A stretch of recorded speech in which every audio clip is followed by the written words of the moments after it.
कत्ल करें, एक बात। दूसरा, लेट आना, ये बहुत बुरी आदत है। और वो कौमें जो अपने मनसब, अपनी जिम्मेदारियाँ, अपनी मुलाजमतों में वक्त की पाबंदी इख्तियार नहीं कर सकती, मैं बड़े वसूख से कहता हूँ कि वो कौम कभी तरक्की नहीं कर सकती। दुनिया में जिन अक़वाम ने तरक्की की है ना, उनको आप ज़रा विजिट करें, उनको देखें जाकर। अगर उनका टाइम 9 बजे है तो वो पौने 9 बजे अपने कमरों में होते हैं, और उस दौरान उनके मोबाइल बंद। खाना पीने के अगर टाइम है तो वो उसी के अंदर खाना खाएंगे जाकर। जितना टाइम रेस्ट का मिलता है उसी के अंदर, अगर कोई काम है दुनिया के, घर के, दाएं बाएं के, उसी के अंदर करेंगे। लेट आना ये बददियानती है। और मुलाजमत के औकात में फ़ोन सुनना और बाकी काम करना, ये भी बददियानती है।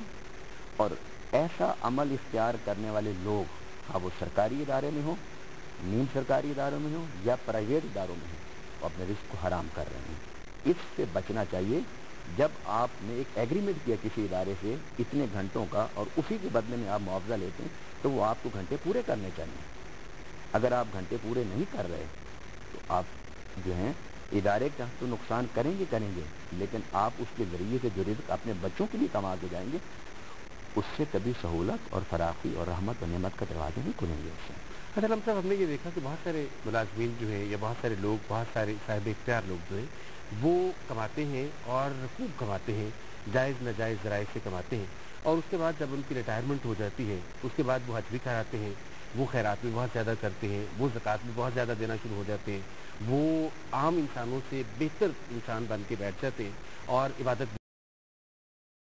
आप उन लोगों के हवाले से फरमाइएगा कि जो उन्होंने रिस्क पहले कमाया था अपनी नौकरी के दौरान में या अपने मनसब के दौरान में, उस हवाले से क्या वो रिस्क हलाल अब हो जाएगा या उसको भी हम हराम के ज़िम्रे में ही डालेंगे? नौकरी के ज़रिए रिस्क कमाने वाला और इस अंदाज से रिस्क कमाने वाला कि रिश्वत ले रहा है, अगर कोई फैक्ट्री चला रहा है उसमें नंबर 2 माल तैयार कर रहा है, उसका पैसा, या अगर कोई तिजारत कर रहा है, उस तिजारत में वो गलत माल इख्तियार करता है उसका, या हमारे यहाँ भत्ताखोरी के ज़रिए से रिस्क और पैसा इकट्ठा किया जाता है। ये इन चारों ज़राए से जो भी रिस्क कमा रहा है उसका रिस्क हराम है।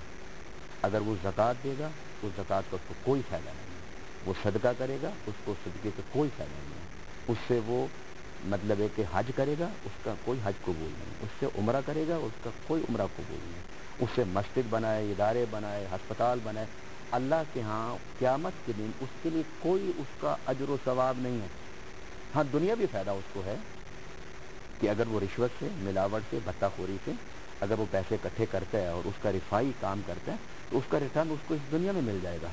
कि कुछ लोग उसके ज़ेरेबार होंगे जो उससे मुस्तफ़ीद और मुतमत्ते हो रहे होंगे, वो लोग उसकी तारीफ़ करेंगे। अगर वो कल सियासत में खड़ा होता है तो उसको वोट मिल जाएंगे, वोट मिल के मेम्बर बनता है तो आगे जाके वो अपने पैसे इस हराम पैसे के ज़रिए से वजारत ले सकता है। यानी दुनियावी मनसब और दुनियावी मकाम तो वो इस पैसे से हासिल कर सकता है, लेकिन दुनियावी मनसब और मकाम और फ़ायदों के अलावा आखिरत में या अल्लाह के यहाँ उसका कोई फ़ायदा नहीं। इस सिलसिले में एक हदीस बहुत ज़रूरी है, क्योंकि मैं इसे अपनी राय के तौर पर नहीं बताना चाहता। इस सिलसिले में नबी पाक सल्लल्लाहु अलैहि वसल्लम का एक फरमान है। आपने फरमाया, ला यक्सिबु अब्दुन माल हरामिन फयतसद्दक़ु मिन्हु फयुक़बलु मिन्हु। क्या अगर कोई हराम माल कमाता है फिर सदका करता है इस सोच से कि कबूल होगा, ऐसा हरगिज़ नहीं, वो सदका कबूल नहीं होगा। वला युनफ़क़ु मिन्हु फयुबारक लहू फ़ीह, वो हराम ज़राए से माल कमाता है, सारा उम्र 30-35-40 साल उसमें रिश्वत नंबर 2 ज़रिए से माल कमाता है, फैक्ट्री बनाई हुई है उसमें नंबर 2 माल तैयार कर रहा है, और लोगों के हुकूक गसब करके वो अपना माल इकट्ठा करता है। तो फरमाया कि वो उसमें से खर्च करता है कि बरकत होगी, कोई बरकत उसको नहीं होगी। और अल्लाह अकबर, नबी वसल्लम ने फरमाया कि उसे चाहिए कि ऐसा माल पीछे ना छोड़ के जाए, इसलिए कि ऐसा माल जब वो पीछे छोड़ के जाएगा तो वो उसकी मरने के बाद उसके जहन्नम की आग को भड़काएगा। ये इसलिए ये जो तसव्वुर है ना कि मैं हराम माल कमा कर